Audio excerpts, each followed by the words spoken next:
your host and life coach, Rabia, Carvalho, and we're talking birds, bees, butterflies, and blooms, growing food in garden rooms, home-based holistic healing, and much more.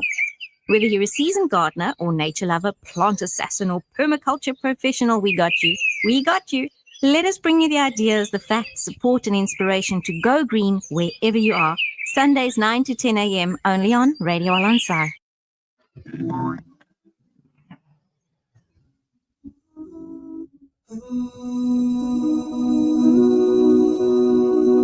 Look under the ocean, what do you see? Lots and lots of fish, so beautiful to see. Look, there's a turtle, look, there's a stingray, look, there's a seahorse, yellow and green. You ever wonder who created this and who created that? Allah created the oceans. Big blue whales, an octopus too, an eel, a shark, swim in the deep blue. Look, there's a green fish, look, there's a blue fish, look, there's a yellow fish, so many to see. Do you ever wonder? Hey, it's Green Thumbs Up Day. That's right. Sunday is Green Thumbs Up, that gardening and natural living show you didn't know you needed. Last week, we had a beautiful show on all things gardening to do with Palestine. And today, we are talking about the ocean. So, Assalamu alaikum wa rahmatullahi wa barakatuh to you, my dear listener. I'm Rabia Carvalho, and you are with Green Thumbs Up only on Radio Al Ansar. That is 90.4 FM in Durban and 105.6 in Pietermaritzburg. Now, our lines are always open, as you know, 0861 904 1056, and our WhatsApp number 060 904 1056.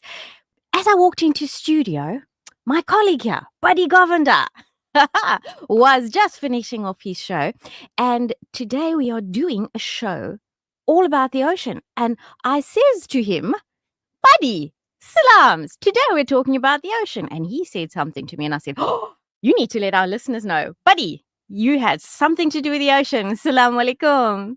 Alaikum salam, my sister. Absolutely. How can we not? 71% of the earth comprises of the ocean. Exactly. And especially us living right here in the beautiful coast of KZN. Yeah. We got the ocean on one side. Mm-hmm. And certainly was a beach boy, let's put it that way. Were? I would spend all my holidays, the entire holidays, I'm talking about rainy days, cold days, on the beach. Wow. And we had a ball, we didn't live far from the ocean. We just really enjoyed it.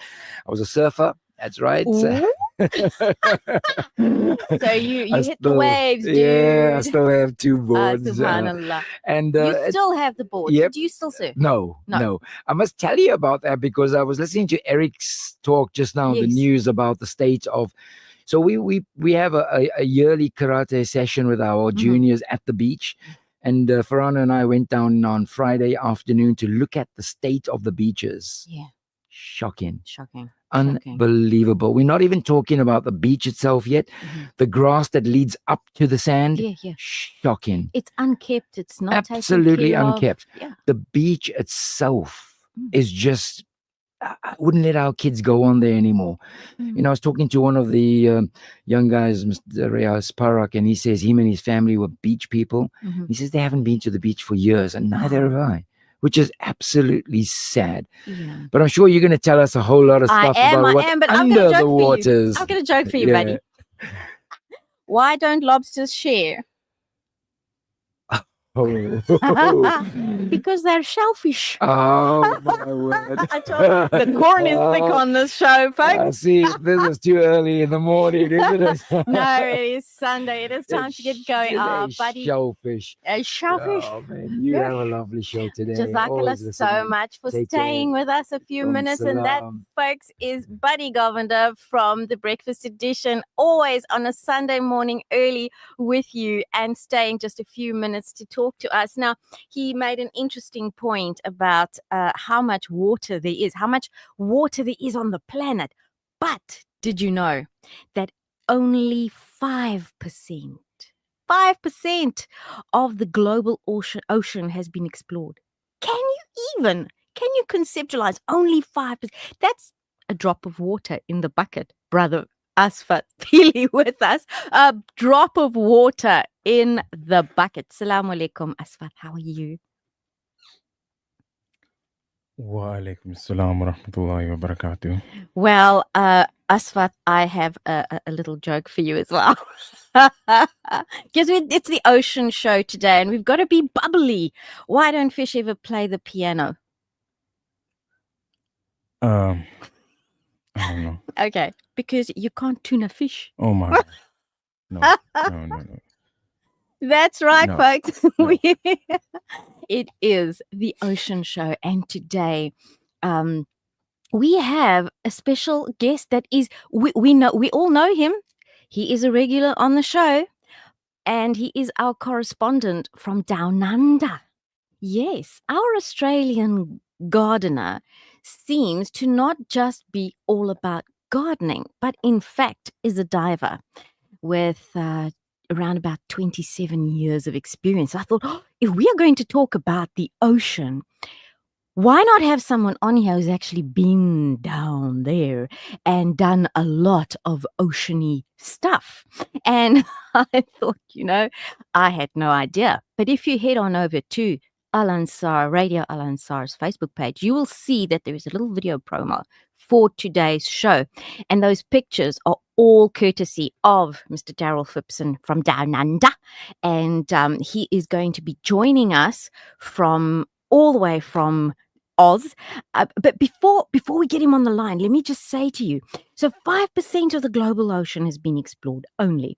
Less than 10% has been mapped using modern sonar technology.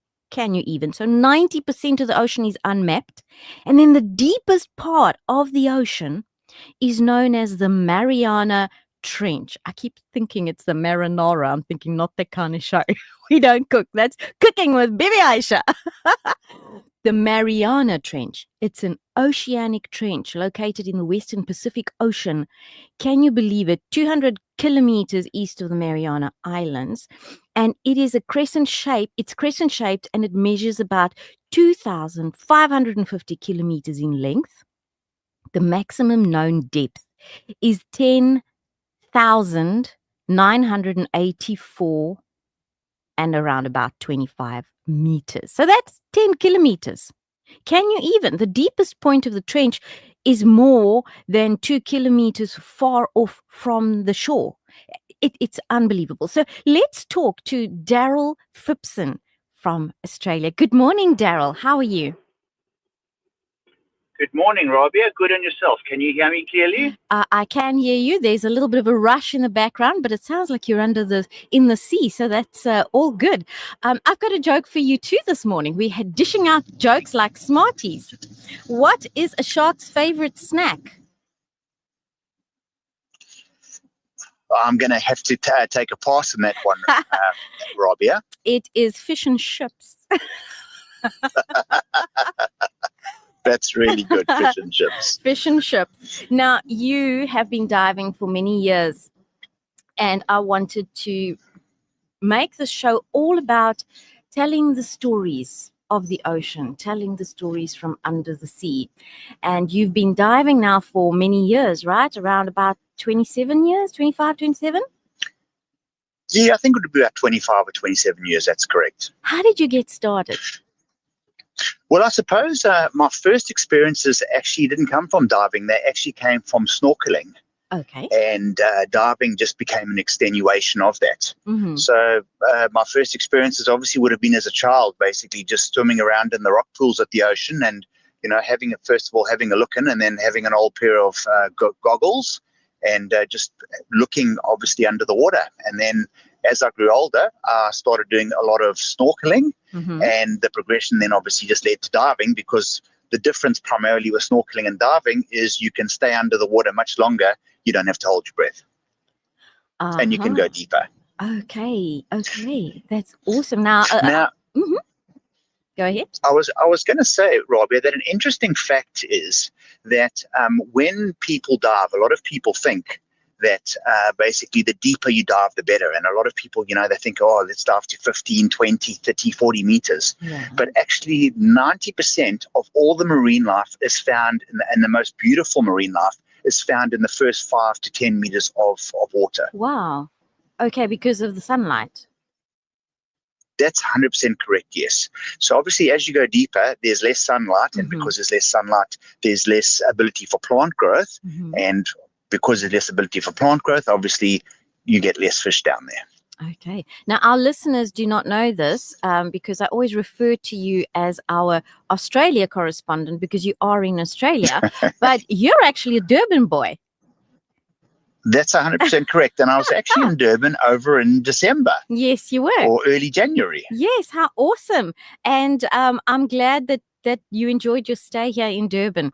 Now, let me ask you, starting with your snorkeling experiences, where have you dived? Where have you snorkeled? What have you seen? Share with us. I'd love for us to make today about sharing those storytelling, bring those pictures to life for our dear listeners at home.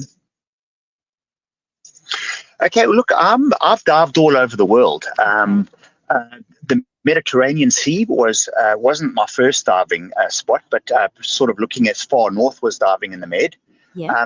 What I found with the Med is there's not a lot of marine life there, but there's a lot of archaeological finds that you can find, or archaeological sites. So you dive over an archaeological site and you see all these old ancient urns and jars, basically, that used to be used for carrying olive oil, for example. So basically what would have happened is there would have been a boat that was fully laden, and it would have obviously got into rough seas, and the rough seas would have caused it to capsize or to sink. And these boats are sitting on the bottom of the ocean. They've been there for hundreds of years, some of them thousands. Wow. And they're filled with all these old artificial relics. Do you know, it's amazing that you say that, because I read in December last year, the 27th of December, in fact, so it's just a few weeks ago, that there was a shipwreck that has been identified off the Portuguese coast, off the coast of Portugal. And of course, I am Portuguese, so this was of interest to me.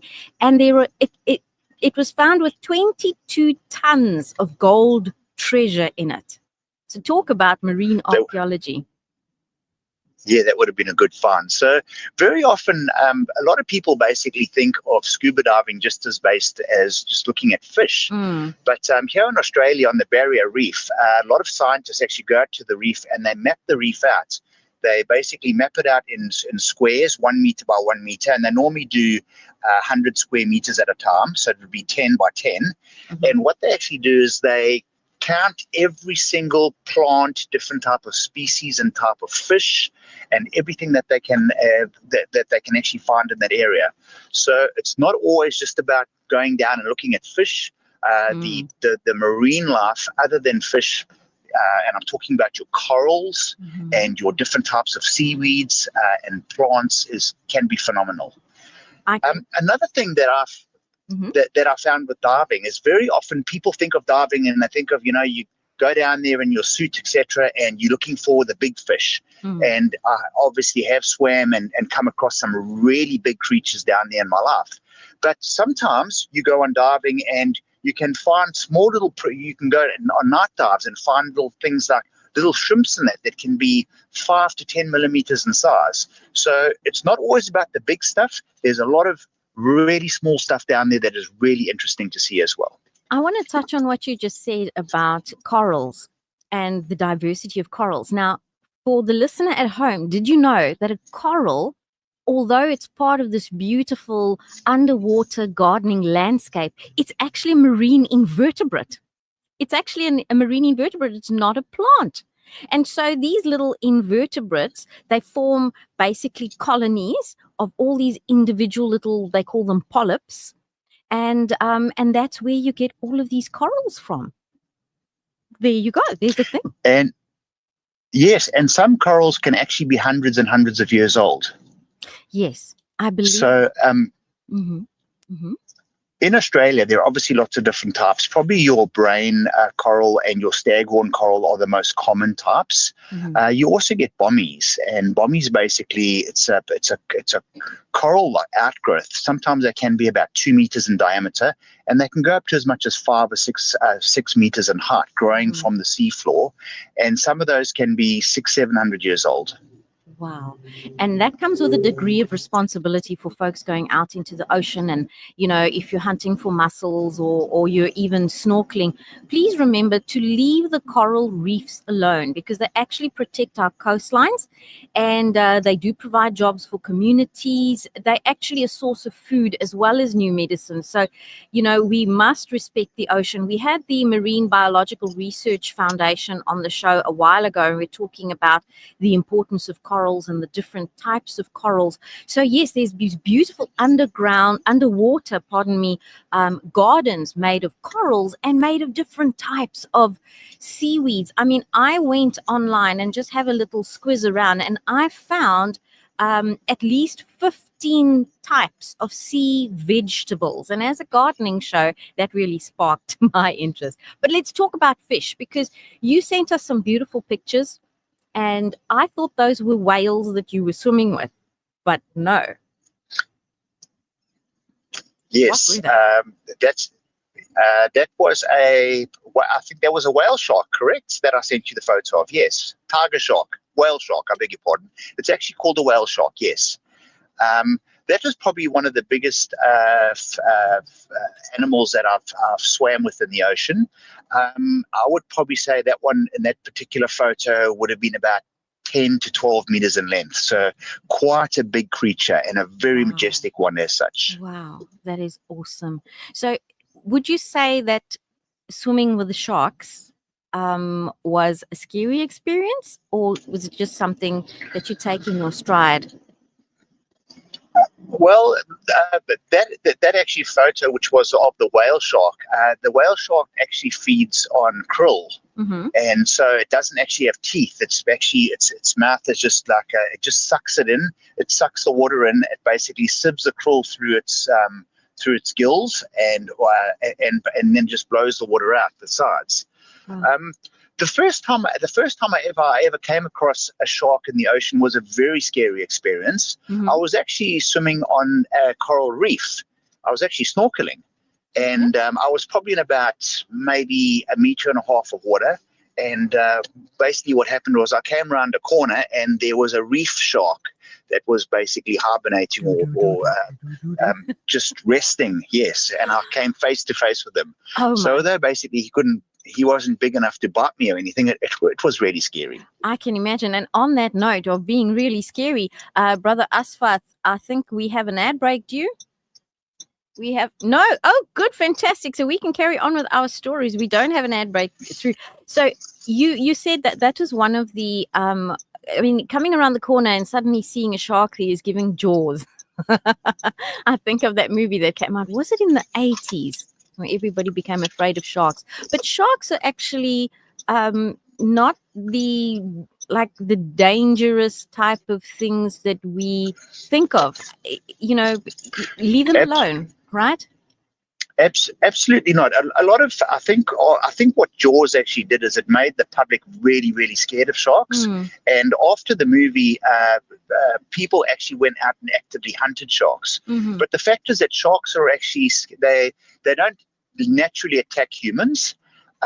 Very often when there is a shark attack, it normally happens in dusk or dawn. Yeah. And that's why you've obviously heard never swim at dusk and dawn. And that's because the visibility isn't very good. And so the shark doesn't actually realize that it's a human that is attacking, because a human is something that's foreign in the sea. And so naturally a shark doesn't attack it.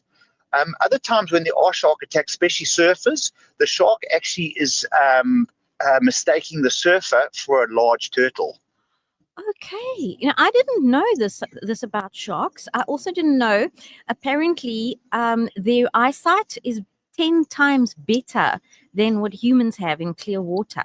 So the structure of the eyes is similar to ours, with the cornea and lens and retina and iris and all of that. But they actually see better. So clearly they look at this ocean, this human being in the water, and maybe it's like us when we're in the swimming pool and there's a leaf and we're like, nah, we don't want that. So what would make a shark attack a human? Because they do sometimes. Surfboards, are they confused? Yes, so basically when a shark attacks a surfer, generally what it's doing is it's confusing it for a turtle, for a large turtle. And sharks, so it's not actually thinking that it's sharks naturally don't go for humans. Mhm. The only difference there would be the great whites, okay? And that's like Jaws. Jaws was a great white shark. And that's because the great white shark is basically like the T-Rex in the dinosaur age. He just goes around snapping and taking a bite out of anything that moves Ah. to see if it's tasty. So, in your travels and your dives, have you ever come across a great white? No, I haven't. But in my last trip to South Africa, I actually basically went in Cape Town. I was looking at doing a shark dive because there used to be great whites in Cape Town or in the area around there. And they were very prevalent in an area actually called Gans Bay. Mm-hmm. And when I spoke with the people, I did hear about this before, and I just had to get confirmation on it. I think it was about 2 or 3 years ago. In 2014, Okay. basically what happened was there were some killer whales that came through, and the killer whales basically killed, I think they killed about a dozen or so of the great whites, Mm-hmm. and and the rest of them got scared away. So Oops. at the moment they're off the coast of South Africa, at least in the Western Cape. Wow, that's amazing. Now, I'm hearing a little voice at your side, and I know that must be your daughter, Marilyn. So hello to Marilyn. Hello Yes, to Marilyn. that's my daughter Marilyn. Yeah, and she was diving recently too. It seems to be a family thing. Yes, she's actually a qualified scuba diver, and I've been diving for 25, 27 years. Yeah. I'm nitrox accredited, so I'd actually dive on nitrox, Mm-hmm. which is a mixture between nitrogen and the air that we basically breathe. Marilyn, however, is actually accredited to dive deeper than myself. Wow. So what does She's she basically breathe? an accredited adventure. She's an accredited adventure diver, and she Wow. can actually dive down to 32 meters. Oh my goodness. Can we get her on the line and can we ask her, Marilyn, what have you seen at that depth? Marilyn's actually just driving in the car at the moment, but So let's talk about the depth. You said that in the top kind of structure of the ocean where there's more Yes. light, that is where we get a lot more of the ocean's diversity. Now, surely as we go deeper, we know that animals kind of the ocean life changes and they adapt to those kind of depths. So you start to get really strange looking creatures, and it always reminds me of Jules Verne. Dear listener, have you read that book? What is 2,000 Leagues Under the Sea? Isn't it by Jules Verne? So 100% correct. yeah, tell us about what would you say was one of the best dives you've been on, and what did you see? Okay, so one of the best dives that I would have been on probably would have been in an area called the Komodo National Park, and that's in Indonesia. It's in a coral belt, a coral region, and that was basically diving with two of the dives that I did there was diving with manta rays. Now, manta rays are probably one of the most majestic animals that I've ever come across. And in the sea, I would say that the biggest ones that we dived with would probably have had that probably would have been from the tips of their, I suppose, their wings, if you want to call them, would have been 4.5 meters. So they were really huge, majestic animals. You know, manta rays always strike me like the eagles of under the water because of that beautiful spread of the wings. And they can get quite big. So they're not dangerous, though? I thought they were quite dangerous. I think you're probably thinking of the stingray. You're thinking of the stingray, I'm thinking. Yes. Okay, and they're different, the manta ray and the stingray. That's correct, yeah. Mm-hmm. And the stingray has a barb on it. So there was a very famous Australian called Steve Irwin, and he actually did a few wildlife shows in South Africa in the Kruger Park. And basically, he was known as the crocodile hunter initially. Mm-hmm. And unfortunately, he had he came to a tragic ending when a barb from a stingray basically pierced through. He went diving with stingrays, and he dived too close to them, and it pierced through his wetsuit and actually went into his heart, and he died within about 15 or 10 minutes. Oh my goodness. So I'm just looking this up here, and stingrays are smaller in size, possess a flat diamond-shaped body with a long whip-like tail that's armed, as you say, with a venomous barb. And then your manta rays being much larger with distinctive fins that resemble wings. Now, take us through some of your other trips that you may have had, things that you've seen down in the ocean, and would you encourage people to get into diving? Okay, so from things that I've seen, down in the ocean, in many spots of the world, in the warmer areas, you get a lot of lionfish. Now, a lionfish basically looks like it's basically an underwater porcupine, if you could imagine that. Oh. So it's a fish with all these sort of barbs or quills on it, and it looks very beautiful. However, it is highly venomous. Oh. If you basically get stung by a lionfish barb, or it is fatal. Oh. So those are one of the most interesting things I've seen in the ocean, and you see lots of them. The sizes that I've seen them from would probably be, the smallest ones would be about 100 millimeters, which is 10 centimeters, and the biggest ones would probably be about 400 millimeters, which would be about 40 centimeters. I would say potato cod are also one of the most beautiful fish that I've seen as well. And the biggest potato cod that I've seen probably would be about 4 meters in length. So just think of yourself or myself basically underwater, and you come across this huge big fish that's double your size. And potato cod, they're very docile. They'll just sit in one place and they just won't move. Like very, a very couch beautiful potato. fish. Like a couch potato, yeah. I wonder where they get that name, potato cod. So also known as the potato bass, I see. Okay. So large fish, looking at them here, and they interesting looking. They've got specks, almost like dots on them. Yes, that's correct. And they can be different colors. Normally the specks are sort of dark brown or black. And they've also got very big, round, pouty lips. Yes, I see that. They got lips. It looks like if they were caught in a storm, their lips might slap them to death. They have these massive lips. Okay, so the potato cod. Another beautiful creature that I've seen many, many times would be eels, especially the moray eels. Okay. So moray eels are very interesting. They hunt at night. They live in caves or in little holes in the rock. And what the eel will do is he'll stay in his little cave all day, basically just with his head at the entrance.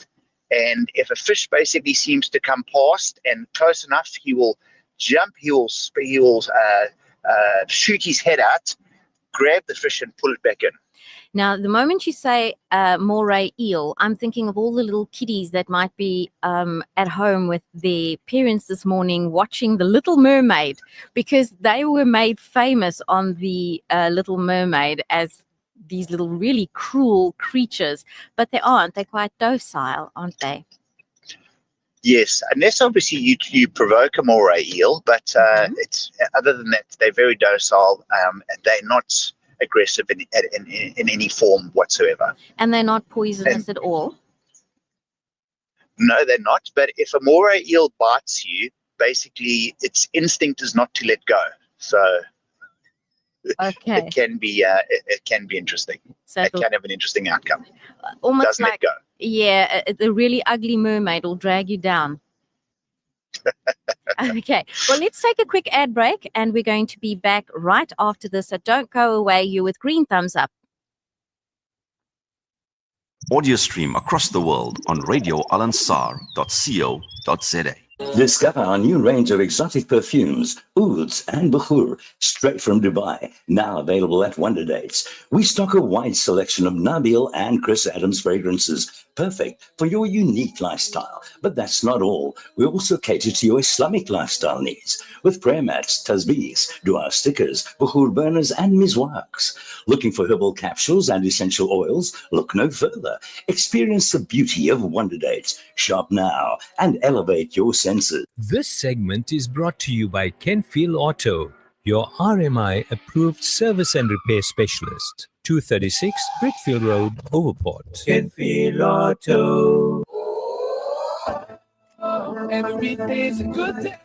Did you hear? Your favorite 24-hour dentist has moved? Crown Dental Studio, offering everything your smile needs, from general to cosmetic dentistry. Female practitioner now available upon request. Call us on 081 207 8621 to schedule your next appointment. Or visit our new studio at 26 McCuton Avenue, Durban North. Crown Dental Studio, your 24-hour dentist. We'd love to meet you. Pay us a visit. Radio Transat.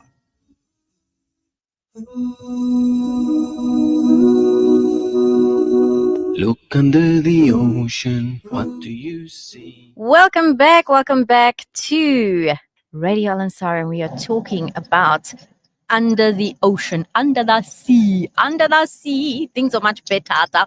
Anyway, this is it, folks. We're talking about under the sea, and there's so much to know, so much to see. And we've got on the line Daryl Phipson, our Australia correspondent, who's currently driving. We're here, and we're talking about everything to do with snorkeling, diving. What do we see under the sea?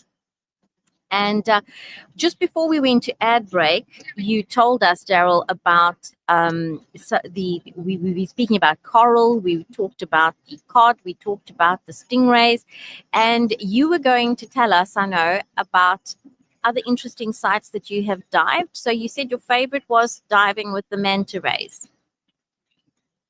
Absolutely, that's correct, Rabia. Diving also in the Komodo Islands. It's a very beautiful area. We saw lots of trevally. Now, trevally basically is if I can explain it to the listeners, it's normally a fish. You probably find it's in size, it's about 40 centimeters. They grow to about 40 centimeters or 400 millimeters. Sometimes you get them bigger. But you come across schools of these fish where there would be maybe 3,000 or 4,000 at a time. And what they do is basically you'll be diving, and they'll if you swim into them, they'll actually swim around you. And it's such a beautiful sight. So I would say that basically has been one of the most beautiful sites that I've dived in. Obviously, living in Australia, I've dived on the Great Barrier Reef. I've dived right up north, up in Cairns, and furthest and the southernmost tip of the Great Barrier Reef, which would be Lady Elliot and Lady Musgrave Islands. Mm-hmm. The coral is beautiful. You get a lot of what is called coral trout, beautiful fish. A lot of them are orange in color, and incidentally, they're actually very good tasting as well. Okay, all right. Well, that's always good if you can catch the fish as well. So, in your diving, do you find like you're out there diving and like, oh, that's a nice snack, let me catch it? Can't catch fish if you're diving, or would you need to harpoon them?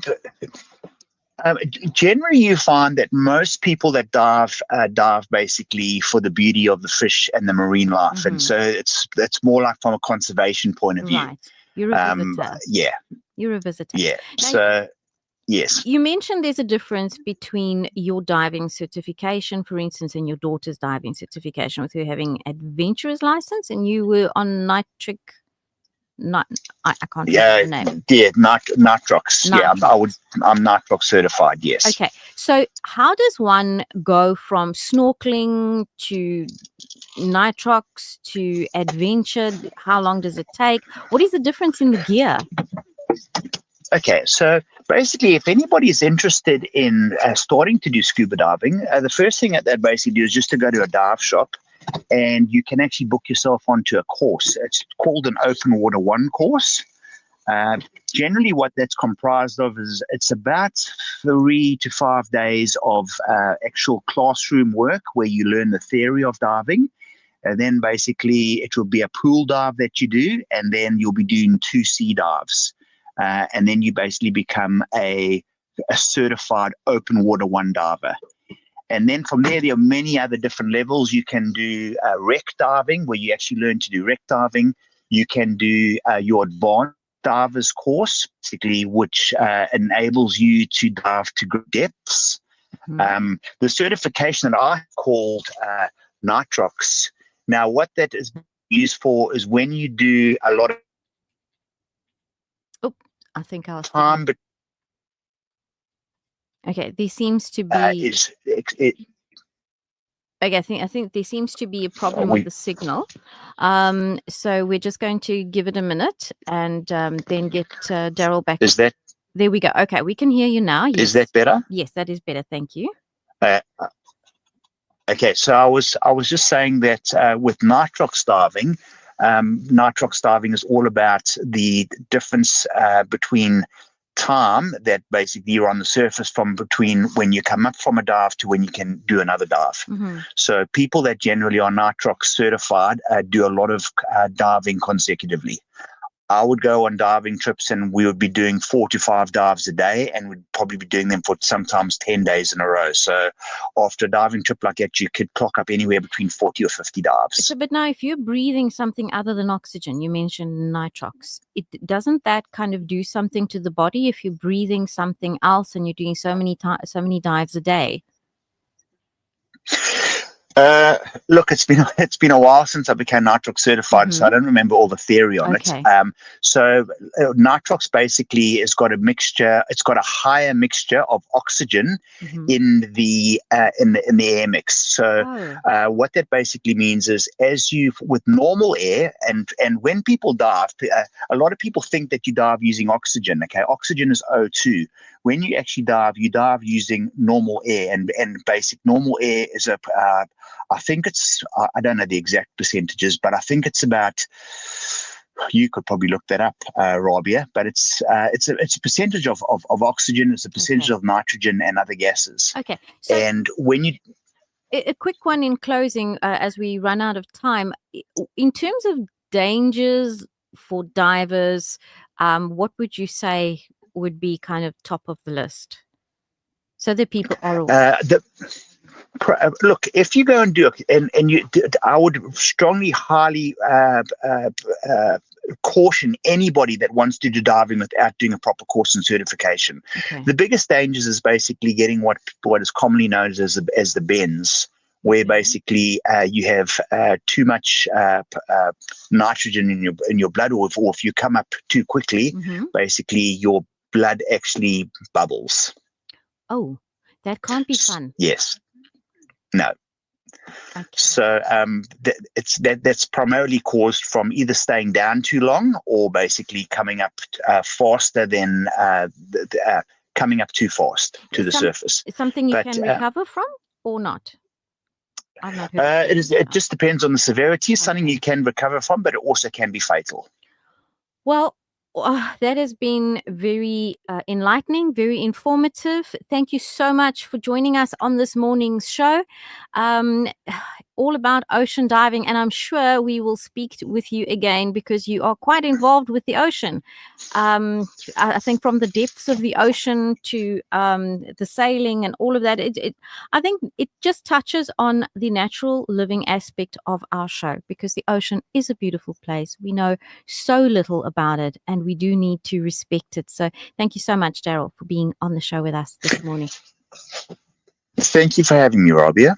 Thank you. So, folks, that is it. In terms of the ocean, I was looking here as well at the types of, as I said, the types of sea vegetables. And I noticed there's quite a lot of them. I picked up 12 of them, 12 to start with. And they all have different characteristics.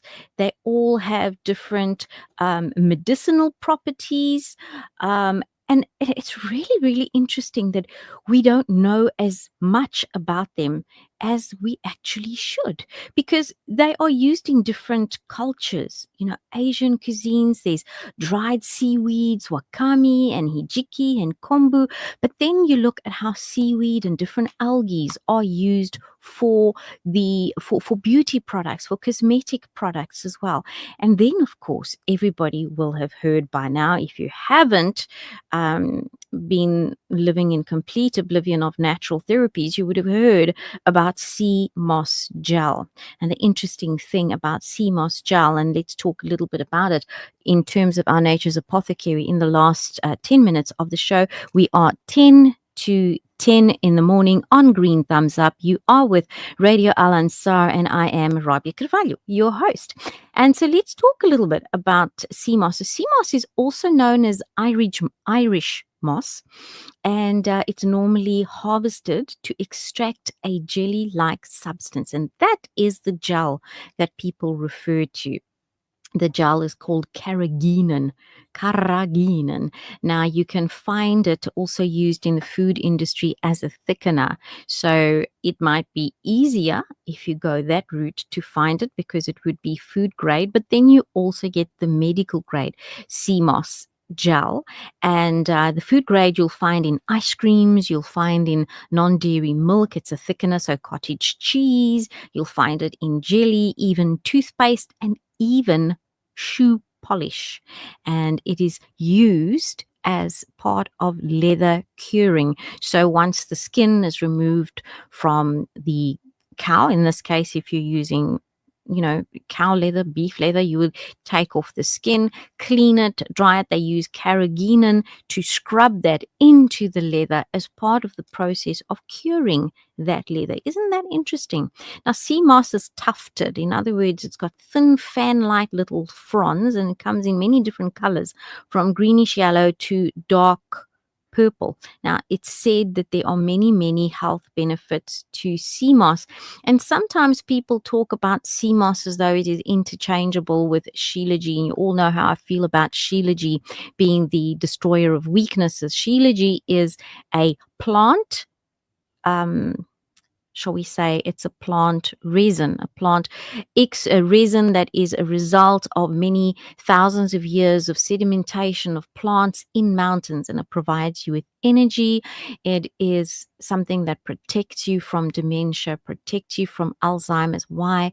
Because it contributes to blood circulation and blood irrigation of the brain. We need that irrigation of our brain in order to bring oxygen and nutrients to the brain, which obviously the blood carries for us. But shilajit is also a prebiotic, probiotic, postbiotic. And in terms of its nutrient makeup, there is a similarity in nutrient makeup between the shilajit and the sea moss. However, shilajit contains something that the sea moss does not, which is the humic acid. So there is fulvic acid. There are also similar nutrients, but then, as I always say, if you're going to take a natural remedy to boost your immune system, something like sea moss gel is a good one. Personally, I don't take it because me no likey the taste. It tastes fishy, and it is a gel, so I don't like it. But I do like the shilajit because it goes very well in the coffee and it tastes very, very nice. These are two very similar immune boosting, gut healing kind of products, and they provide you with energy. They will assist with preventing dementia and Alzheimer's. So they are memory protectors. Shilajit, a degree higher, in my opinion, than sea moss gel. But because we're talking about the ocean, we have to absolutely mention sea moss gel. In terms of sea vegetables, if you look at the promotional video that we put for today's show on Facebook, you will see in some of the pictures that were sent, there's a picture of our guest kind of hovering. I won't say standing because it's in the ocean, hovering over these massive sea lettuces. And it's incredible to see the size of these. We talk about growing giant vegetables in the ground, but the wealth of vegetables that are grown in the ocean, we have yet to understand. 5% of the oceans have been discovered, and that just blows my mind. We know more about outer space than we know about the ocean. Isn't that Incredible. And so today's show has been amazing, informative, interesting. And it was great to have Buddy with us. Great to have Brother Asfat Fili with us. And we are gearing up for next week's Green Thumbs Up. I hope you will join me then as well. As always, you can WhatsApp us your questions, which I will look at in the week and respond to you directly. You can find me on all the socials if you just Google Life Coach Rabia, and you are welcome, as always, to send your questions through. So until next week, remember, today is a beautiful day to be happy. So from me, from Brother Asfat Fili, our sound engineer, Brother Buddy Govinder, who is with us earlier, please stay tuned. We are coming up for the Sunday Lounge with Sister Salma Kazi Wahab. Until then, until next week, I say to you, Assalamu alaikum wa rahmatullahi wa barakatuh. Shark swim in the deep blue. Look, there's a green fish. Look, there's a blue fish. Look, there's a yellow fish. So many to see. Do you ever wonder who created this and who created that? Allah created the oceans. Look at the starfish, red, pink and blue. Isn't it amazing? For me and for you. Look at the seahorse swimming away. So many beautiful creatures. Look and you'll see. Do you ever wonder who created this and who created that? Allah created the oceans. Lots and lots of fish. Subhanallah. I can see a crab. Subhanallah. I can see a seal. Subhanallah. And a sea turtle too. Subhanallah. Do you ever wonder who created this and who created that? Allah created the oceans.